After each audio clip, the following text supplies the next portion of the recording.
Hello aspirants, welcome to Adda 24/7 Regulatory Body Essay channel. This is Neelam Gehlot, your reasoning mentor. I hope आप लोगों की SO यानी कि specialist officer की तैयारी बढ़िया चल रही होगी, और अगर नहीं भी चल रही है अभी तक बढ़िया, तो आई थिंक आपको बहुत ज़्यादा गेयर अप होने की ज़रूरत है, बिकॉज अगस्त में आप लोगों का नोटिफिकेशन आउट हो जाएगा, और नोटिफिकेशन आज 31 जुलाई है. देर इज़ गुड चांस कि आज भी आपका ऑफिशियल नोटिफिकेशन आउट हो जाए.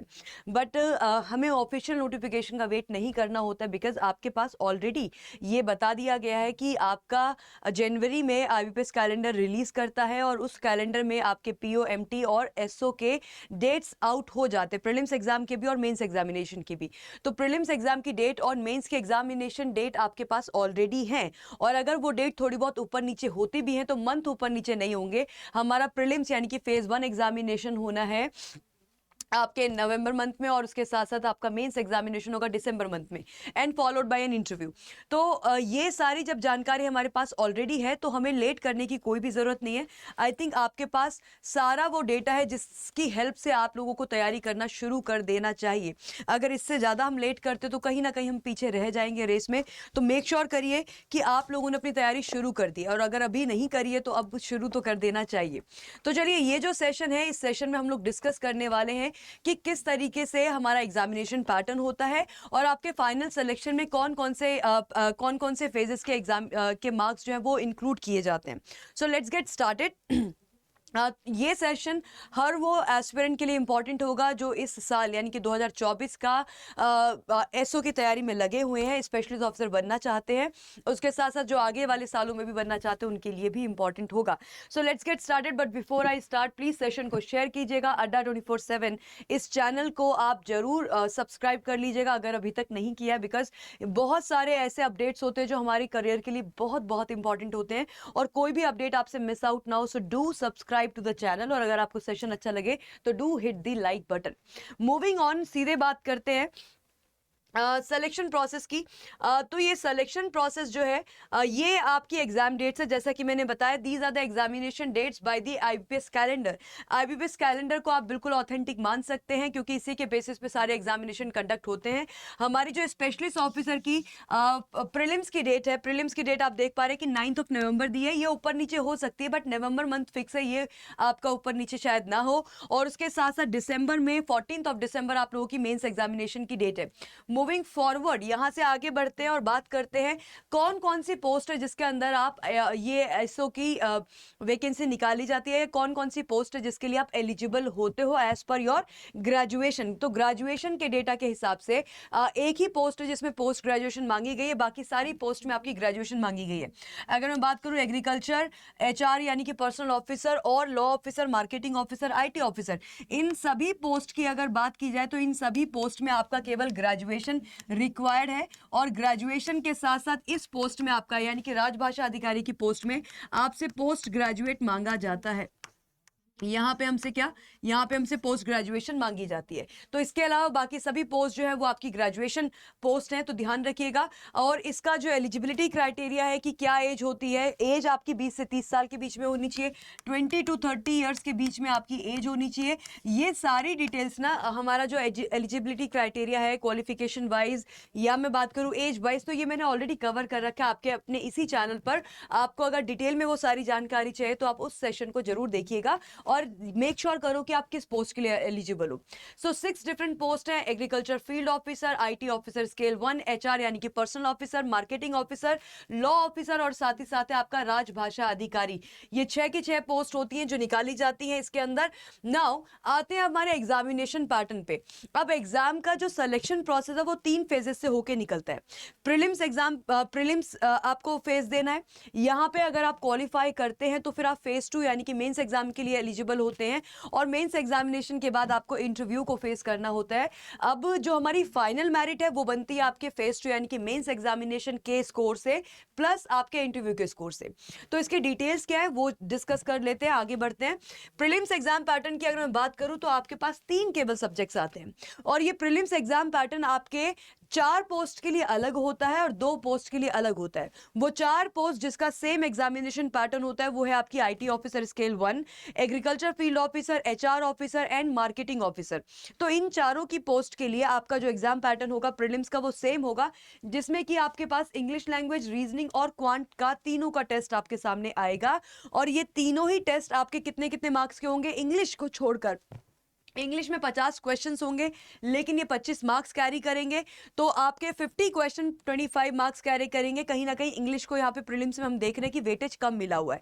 अगर मैं बात करूँ रीजनिंग सेक्शन की तो 50 क्वेश्चन होंगे और 50 ही मार्क्स के होंगे। अच्छा खासा वेटेज यहाँ पे रीजनिंग सेक्शन में है। और अगर बात की जाए आपके क्वांट की तो 50 क्वेश्चन क्वांट के पूछे जाएंगे और 50 नंबर ही इसका वेटेज है। तो इन दोनों का वेटेज आप देख रहे हैं बराबर है। टोटल आपके पास जो नंबर ऑफ क्वेश्चन होंगे वो 150, तो 150 टोटल क्वेश्चन होंगे, but they will carry 125 marks, क्योंकि इंग्लिश के मार्क्स आपके आधे हो गए। 50 क्वेश्चन में से 25 मार्क्स का आपसे पूछा जाएगा। तो this is the maximum marks जो आपको मिल सकते हैं इस एग्जामिनेशन में, 125। और आगे बढ़े तो आपके पास सेक्शनल टाइमिंग है। सेक्शनल टाइमिंग मतलब 40 मिनट्स का टाइम आपको इंग्लिश के लिए मिलेगा, 40 ही मिनट्स का टाइम आपको रीजनिंग के लिए मिलेगा और 40 मिनट्स का टाइम ही आपको क्वांट्स के लिए मिलेगा। ओवरऑल अगर टाइम देखा जाए तो हमारे पास 120 मिनट्स यानी कि 2 आवर्स का आपका ये पेपर होगा। लेकिन ये सेक्शनल विंडो है, मतलब आपका जैसे ही आपका ये 40 मिनट्स का टाइम कंप्लीट होगा इंग्लिश सेक्शन का, तो आपकी जो विंडो है वो ऑटोमेटिकली चेंज हो जाएगी किसके लिए, रीजनिंग सेक्शन के लिए। And same for the quantitative aptitude section also. English का टेस्ट आपका केवल इंग्लिश में आएगा और बाकी रीजनिंग और इंग्लिश के लिए आपके पास ऑप्शन होगा कि आप अपना जो लैंग्वेज है एग्जामिनेशन का वो हिंदी या इंग्लिश दोनों में आप प्रेफर कर सकते हैं। आपके पास एक चॉइस होगी। ये है आपका प्रीलिम्स का एग्जाम पैटर्न। और प्रीलिम्स के एग्जाम में आपको मैं बता दूं कि आपके पास नेगेटिव मार्किंग भी होने वाली है। यहाँ पे आपकी नेगेटिव मार्किंग भी होगी जो कि होगी 1/4। तो एक राइट आंसर आपको देगा 1 नंबर और एक गलत आंसर आपको देगा -0.25। 1/4 नेगेटिव मार्किंग मतलब 1 -0.25 नेगेटिव मार्क्स आपको मिलेंगे अगर हमारा कोई क्वेश्चन गलत होता है, रॉन्ग होता है। तो आगे बढ़ते हैं और आगे बढ़ के बात करेंगे हमारी जो 2 अन्य पोस्ट है, यानी कि राजभाषा अधिकारी और साथ ही साथ लॉ ऑफिसर। सब कुछ सेम है। यहाँ पे आपका इंग्लिश 50 क्वेश्चन होंगे 25 मार्क्स के, आपके रीजनिंग के 50 क्वेश्चन होंगे 50 मार्क्स के। लेकिन जो आपका तीसरा सब्जेक्ट है क्वांट की जगह यहाँ पे आपसे पूछी जाएगी जनरल अवेयरनेस। और इस जनरल अवेयरनेस में भी आपको ध्यान रखना है it is with special reference to the banking sector, यानी कि ये जो जनरल अवेयरनेस का सेक्शन होगा यहाँ पे आपको प्रेफरेंस देनी है। ज्यादा पढ़ाई आपको करनी होगी बैंकिंग सेक्टर से रिलेटेड, न्यूज से रिलेटेड, उसकी स्कीम से रिलेटेड। तो यहाँ बैंकिंग इंडस्ट्री को प्रेफरेंस दी गई है फॉर लॉ ऑफिसर एंड राजभाषा अधिकारी के लिए, इन 2 पोस्ट के लिए। अगेन 150 क्वेश्चंस आपके पास आएंगे। रीजनिंग का वेटेज आप देख रहे हैं, रीजनिंग का वेटेज आपके दोनों ही पैटर्न के लिए सेम है, दोनों ही पोस्ट के लिए। वो जो 4 अलग पोस्ट हमने अभी डिस्कस करी थी और राजभाषा लॉ में भी आपका रीजनिंग 50 नंबर की आ रही है, यानी कि रीजनिंग पे आप तगड़ी मेहनत कर सकते हैं, रीजनिंग को आप अच्छे से प्रिपेयर कर सकते हैं। मूविंग ऑन 125 मार्क्स होंगे, ये इंग्लिश में ही रहेगा। इंग्लिश का जो आपका फेज है, इंग्लिश का जो सब्जेक्ट है वो इंग्लिश में ही पूछा जाएगा। बाकी आपके रीजनिंग और जनरल अवेयरनेस के लिए आप चूज कर सकते हैं अपनी भाषा जो भी आपको बेस्ट लगती है। सेक्शनल टाइमिंग आप यहाँ पर भी देख रहे हैं, टोटल टाइम आपका 2 आवर्स का पेपर होने वाला है। नेगेटिव मार्किंग आपको यहाँ पे दिखाई देगी, जैसे कि हमने बोला नेगेटिव 1/4 रहेगा। अब आगे बढ़ते हैं हमारा मेंस का exam pattern. Mains exam pattern आपका ऑलमोस्ट सेम है सभी जॉब्स के लिए, लेकिन राजभाषा अधिकारी के लिए थोड़ा सा डिफरेंट हो जाएगा। वो क्या है उसके बारे में डिस्कशन कर लेते हैं। मेंस एग्जाम पैटर्न में अगर देखा जाए तो law officer, IT officer, agriculture field officer, HR officer, साथ ही साथ मार्केटिंग ऑफिसर, इन चारों सॉरी नॉट चारों बट यहाँ पे 5 पोस्ट के लिए आपका जो मेंस एग्जाम पैटर्न है वो सेम रहेगा। That is the professional knowledge, मतलब आपने अपनी ग्रेजुएशन में जो सब्जेक्ट पढ़ा है उसी से रिलेटेड आपका ये एग्जामिनेशन पूछा जाएगा। फॉर एग्जाम्पल अगर आप लॉ ऑफिसर बनना चाहते हैं, आपने लॉ के लिए फॉर्म फिल करा है, तो आपके पास जो क्वेश्चंस आएंगे वो आपके सब्जेक्ट रिलेटेड आएंगे, यानी कि लॉ से रिलेटेड आएंगे, आपकी ग्रेजुएशन से रिलेटेड आएंगे। तो यहां आपका एक ही पेपर होने वाला है जो कि प्रोफेशनल नॉलेज का होगा। 60 क्वेश्चंस होंगे, ऑब्जेक्टिव पेपर है ये। 60 क्वेश्चंस होंगे, 60 मार्क्स के होंगे। इंग्लिश या हिंदी में आप ऑप्ट कर सकते हैं, भाषा दोनों रहेंगी, इंग्लिश और हिंदी। और साथ ही साथ आपको एक टाइमिंग रहेगी 45 मिनट्स की। यहां पर भी आपकी 1/4 नेगेटिव मार्किंग है, ये ध्यान रखिएगा। आगे बढ़ते हैं। अब एक आपका पास बचा है राजभाषा अधिकारी। राजभाषा अधिकारी का एग्जामिनेशन पैटर्न थोड़ा सा डिफरेंट है, यहाँ पे डिस्क्रिप्टिव भी है, क्योंकि राजभाषा अधिकारी का काम होगा ट्रांसलेट करना, प्रूफ रीड करना, तो वहां पे कहीं ना कहीं डिस्क्रिप्टिव उनका चेक किया जाएगा कि how do they right well, किस तरीके से वो लिखते हैं, क्या लिखने की उनमें क्षमता है, पोटेंशियल है। तो यहाँ पे डिस्क्रिप्टिव पेपर भी आपका देखा जाएगा राजभाषा अधिकारी की पोस्ट के लिए। इसमें दो सेक्शन है, प्रोफेशनल नॉलेज जो कि ऑब्जेक्टिव होने वाला है, और दूसरा है प्रोफेशनल नॉलेज का ही पूछा जाएगा, लेकिन ये होगा आपका डिस्क्रिप्टिव। तो ऑब्जेक्टिव पेपर जो होगा वो 45 क्वेश्चंस होंगे कैरिंग 60 मार्क्स, तो दोनों को मिला के आपके 60 मार्क्स का ही पेपर बनेगा। ऑब्जेक्टिव क्वेश्चंस आपसे 45 पूछे जाएंगे और 2 पूछे जाएंगे हमसे डिस्क्रिप्टिव क्वेश्चन जो हमको लिखकर बताने होंगे। मीडियम ऑफ द एग्जाम आपका इंग्लिश हिंदी आप ऑप्ट कर सकते हैं। ऑब्जेक्टिव सेक्शन के लिए आपको समय मिलेगा 30 मिनट्स का। तो 45 क्वेश्चन है, 30 मिनट्स का टाइम है, अच्छा खासा टाइम है, कोई प्रॉब्लम मतलब टाइमिंग की यहाँ पे इशू नहीं है। देन जो आपको लिखना है यानी कि डिस्क्रिप्टिव पेपर जो आपका होगा सेकंड वाला पेपर, उसके लिए भी आपको 30 मिनट्स मिलेंगे और 2 क्वेश्चंस आपको लिखकर बताने होंगे। तो ये था आपका मेंस का एग्जाम पैटर्न। आई होप यहां तक हमें सारी चीजें क्लियर हो रही है।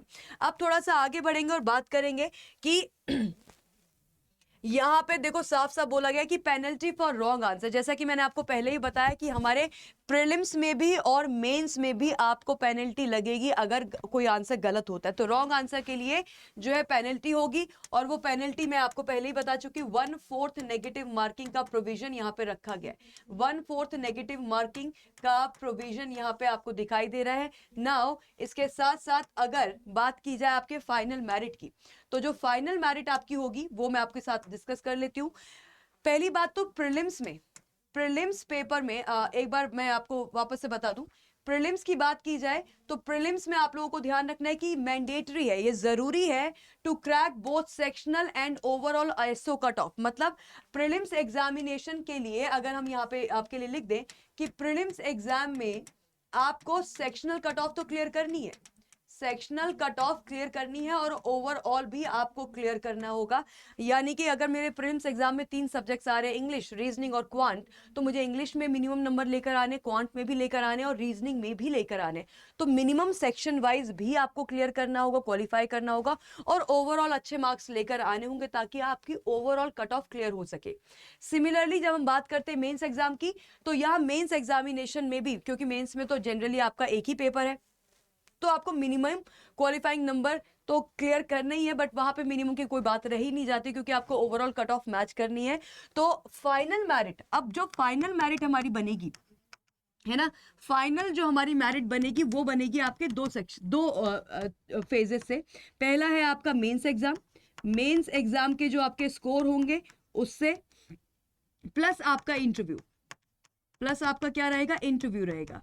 अब मेंस आपका, मेंस और इंटरव्यू आपका होने वाला है 100 मार्क्स का।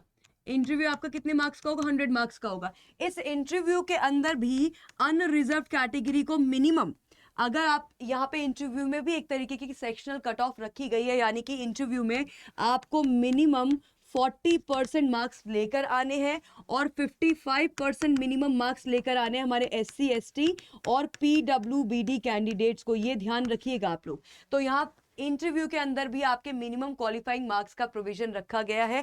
अब होगा क्या, मेंस और इंटरव्यू दोनों के मार्क्स मिला के आपकी क्या है, फाइनल मेरिट जो है वो तैयार की जाएगी, जिसके बेसिस पर अगर आप उस मेरिट लिस्ट में आते हैं तो उस बेसिस पे आपका सिलेक्शन होगा इस एग्जामिनेशन के अंदर। आई होप आपको ये सारी डिटेल्स बहुत अच्छे से क्लियर हुई होंगी। And now is the time that you start preparing. नवंबर में हमारा जो है प्रीलिम्स होने वाला है और उसके लिए हमारे पास ऑलमोस्ट 3 मंथ्स का टाइम है। तो आपके पास अगस्त है, सितंबर है, अक्टूबर है, ये 3 महीनों का समय आप लोगों के पास है, और इन 3 मंथ्स के टाइम में आप लोगों को अपने आप को अच्छे से प्रिपेयर करना है फेज 1 के लिए as well as for the phase 2। तो दोनों की तैयारी आपकी साइमल्टेनियस चलनी चाहिए। ये सारा डेटा था। अगर इसके अलावा भी आपको कोई कंफ्यूजन है, कुछ भी आपका डाउट है, तो मुझे कमेंट सेक्शन में जरूर बताइएगा। I will be happy to answer your queries. कुछ भी डाउट आप लोगों का है अपनी एलिजिबिलिटी क्राइटेरिया से रिलेटेड, हम किस पोस्ट के लिए एलिजिबल है, किसके लिए नहीं है, तो वो सब आप चीजें पूछ सकते हैं कॉमेंट सेक्शन में आफ्टर द सेशन। उसके साथ साथ गाइज, अब यहाँ पे आपकी बेस्ट तैयारी हो सके, आपकी प्रिपरेशन में कोई किसी भी तरीके की कमी ना आए, तो अड्डा 24/7 हमेशा आप लोगों के लिए तत्पर तैयार रहता है। आप लोगों के लिए हमेशा कुछ स्पेशल कोर्सेज डिज़ाइन हम करते रहते हैं, ताकि आप जिस भी एग्जाम की तैयारी में लगे हुए हैं वहाँ पे आपको कहीं पे भी कोई भी किसी भी तरीके की कोई रुकावट महसूस ना हो। आपके लिए स्पेशल बैचेस जो है वो लॉन्च कर दिए गए हैं, जिसमें आपका IT ऑफिसर का बैच है, IT ऑफिसर का बैच है, मार्केटिंग ऑफिसर का बैच है, HR ऑफिसर का बैच है। इसके साथ साथ एक बैच जो आपको यहाँ पे नहीं दिख रहा है, वो लॉ ऑफिसर का बैच भी आप लोगों के पास अवेलेबल है। ये बैच भी आप लोगों के पास अवेलेबल है। अगर आप चाहते हैं तैयारी करना हमारे साथ जुड़कर, तो आप इन बैचेस में अकॉर्डिंग टू जिस भी पोस्ट के लिए आप तैयारी कर रहे हैं, आप इन बैचेस में जुड़ सकते हैं और अपनी तैयारी को और बेटर शेप दे सकते हैं। इसके साथ साथ यहाँ आपके पास, अगर आप लोगों की तैयारी पहले से चल रही है और आपको केवल इसको शार्पन करना है, इसको और बेहतर करना है, अपनी तैयारी को चेक करना है कि हमारी अभी तैयारी एग्जैक्टली किस लेवल पे, तो आई थिंक टेस्ट सीरीज हमारा बेस्ट एक तरीका होते हैं, एक मीडियम होते हैं ये बताने का कि आपकी तैयारी कैसे चल रही है। तो अगर if you are looking for test series, तो आपकी टेस्ट सीरीज अवेलेबल है, जिसमें 80+ टेस्ट है। आप इस टेस्ट सीरीज को ऑप्ट कर सकते हैं। नाउ इसके साथ साथ एक और चीज जो मैं आपके साथ डिस्कस करना चाहती हूँ गाइस, इस समय आपके महापैक पे ऐसा आप में से बहुत सारे एस्पिरेंट्स होंगे जो इस समय कहीं ना कहीं, क्योंकि जुलाई खत्म होते होते हमारे पास बहुत सारे एग्जाम्स हैं। कौन कौन से एग्जाम्स हैं आपके? RBI ग्रेड बी का नोटिफिकेशन आ चुका है, इसकी एग्जाम डेट्स आ चुकी है ना। NABARD का नोटिफिकेशन आ चुका है, इसकी एग्जाम डेट्स आपकी आ चुकी है। उसके साथ साथ आज ही आपके IFSCA का नोटिफिकेशन तो बहुत पहले आ गया था, और इसकी एग्जाम डेट्स आपकी आज आउट हो चुकी हैं। तो ये सारे एग्जाम्स आपके आउट हो चुके हैं। And then we have SO exam. तो रेगुलेटरी बॉडी के अंदर जितने भी आपके इंपॉर्टेंट एग्जामिनेशन हैं, उन सभी के नोटिफिकेशन आउट हो चुके हैं, उन सबकी एग्जाम डेट्स आउट हो चुकी हैं। आई थिंक अब हमें किसी भी चीज के लिए देरी नहीं करनी चाहिए। और अगर आप इनमें से मल्टीपल एग्जाम्स के लिए तैयारी करें, तो आई विल सजेस्ट कि आप महापैक के लिए जा सकते हैं। महापैक पे आज क्योंकि 31 जुलाई है, तो ये मंथ एंड सेल चल रही है, और इस मंथ एंड सेल में आप लोगों को मिल रहा है डबल वैलिडिटी के साथ 3 महीने की एक्स्ट्रा वैलिडिटी।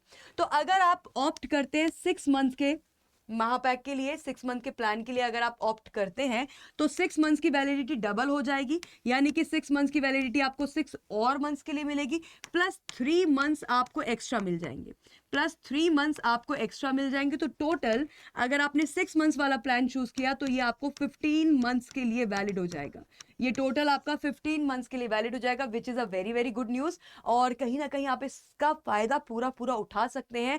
ऐसा भी कर सकते हो कि भाई घर में कोई कजिन है, वो भी तैयारी कर रहा है और आप भी तैयारी करें, तो दोनों मिलके महापैक ले सकते हैं। या आपके भाई बहन है जो आगे जाके तैयारी करेंगे, वो महापैक आपका 15 महीने के लिए वैलिड है, तो वो उनके भी काम आ जाएगा, राइट तो इसमें आपके इन सभी एग्जाम्स की तैयारी हो जाएगी। और अगर आप में से कोई भी पीओ की तैयारी कर रहा है, तो पीओ की तैयारी भी आपके इस महापैक के अंदर होगी। इस महापैक में आपको लाइव क्लासेस मिलती हैं, लाइव क्लासेस के साथ साथ आपको प्रैक्टिस पीडीएफ्स मिलती हैं, प्रैक्टिस पीडीएफ्स के साथ साथ आपको डाउट सेशंस मिलते हैं, और ये सब मिलता है आपको अंडर दी बेस्ट गाइडेंस जो वेल एक्सपीरियंस फैकल्टीज है उनकी।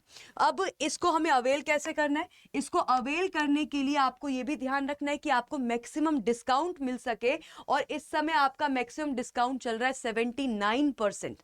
तो 79% का ऑफ को आप कन्वर्ट कर सकते हैं 80% के ऑफ में। कैसे? अड्डा की ऐप से। अगर आप अड्डा की ऐप से जाके परचेस करेंगे, तो उस केस में आपका ये डिस्काउंट 80% तक जा सकता है। और डिस्काउंट को अवेल करने के लिए आपको रेफरल कोड का इस्तेमाल करना है Y651। इस रेफरल कोड का इस्तेमाल कर लीजिएगा, जो आपकी स्क्रीन के नीचे भी चल रहा है। इस रेफरल कोड का इस्तेमाल करके आप इस महापैक में जुड़ सकते हैं। तो बिल्कुल लेट मत करिए, तैयारी अगर हमने करनी है तो I think this is the right time, जहां पे आपके पास मैक्सिमम डिस्काउंट के साथ सारे बैचेस अवेलेबल भी हैं, महापैक भी अवेलेबल है। तो आपकी जो भी नीड है, जो भी रिक्वायरमेंट है, उसके हिसाब से चूज कीजिए और आगे बढ़िए, अपनी तैयारी को एक बेहतर शेप दो, क्योंकि बहुत सारे फेजेस आएंगे आपकी तैयारी में। पहले तो आप डाउट्स क्लियर करेंगे, फंडामेंटल्स क्लियर करेंगे, फिर प्रैक्टिस करेंगे ताकि स्पीड बढ़ सके। सेक्शनल टाइमिंग आजकल हर एग्जाम में होती है, और उसके लिए आपकी स्पीड का होना बहुत जरूरी है। अगर आप में से कोई भी ऐसा एस्पिरेंट है जिसको नहीं पता है कि हमें ये कैसे अवेल करना है ना, हो सकता है किसी को ना पता हो कि किस तरीके से हम इसको अवेल कर सकते हैं, तो आपको कुछ नहीं करना है, अड्डा 24/7 की एप्लीकेशन डाउनलोड कर लीजिएगा, लिंक वीडियो के डिस्क्रिप्शन में दिया हुआ है। और एप्लीकेशन डाउनलोड करने के बाद आपको सेलेक्ट करना है regulatory body SO channel. Regulatory body SO channel के अंदर आपको आ जाना है आईबीपीएस एसओ के अंदर। मैंने आपको सारी डिटेल्स बताई हैं ऑलरेडी। ये देखिए आपके सारे बैचेस लगे हुए हैं। यहाँ पे आपका आईटी ऑफिसर का बैच है, मार्केटिंग ऑफिसर है, एचआर ऑफिसर है, और उसके साथ साथ अगर हम ऊपर जाएंगे थोड़ा सा तो यहाँ पे आपको लॉ ऑफिसर का बैच भी मिल जाएगा। मैं एक बार आपको दिखा देती हूँ, लॉ ऑफिसर का बैच भी आप लोगों के लिए हमने यहाँ पे अलाइन कर दिया है, उसको भी आप देख सकते हैं, चेकआउट कर सकते हैं। जी, तो ये सारे बैचेस आपके अवेलेबल हैं, और इसके साथ साथ अवेलेबल है आपका बैंक महापैक प्लस। जैसा कि मैंने बताया, इसमें आप लोगों को 15 मंथ्स का सब्सक्रिप्शन मिल रहा है, और ये 15 मंथ के लिए अगर आप ऑप्ट करते हैं, यहाँ पे जाके आप बाय नाउ करते हैं, बाय नाउ करके आपको डिस्काउंट कोड लगा देना है। डिस्काउंट कोड आपको लगाना है Y651, ये रेफरल कोड, इसको अप्लाई कर दोगे तो ये आपको टोटल डिस्काउंट प्राइस पे 4703। तो ये मिनिमम प्राइस है महापैक के, मिनिमम फीस है महापैक की। आप इसको चूज कर सकते हैं और अपनी स्टडीज को और बेटर कर सकते हैं by using the referral code Y651। तो देरी किस बात की है ना। All the very best guys, आपके पास सब कुछ है, सारा मटेरियल है, सारे मेंटर्स है, सब कुछ आपके पास है। इट इज जस्ट कि बस हमें जी जान लगा के तैयारी करनी है। It's a do and die situation, क्योंकि अब नहीं तो फिर कब, राइट तो चलिए, all the very best, and आप लोगों से मिलते हैं पेड सेशंस में। Till then take care and keep learning.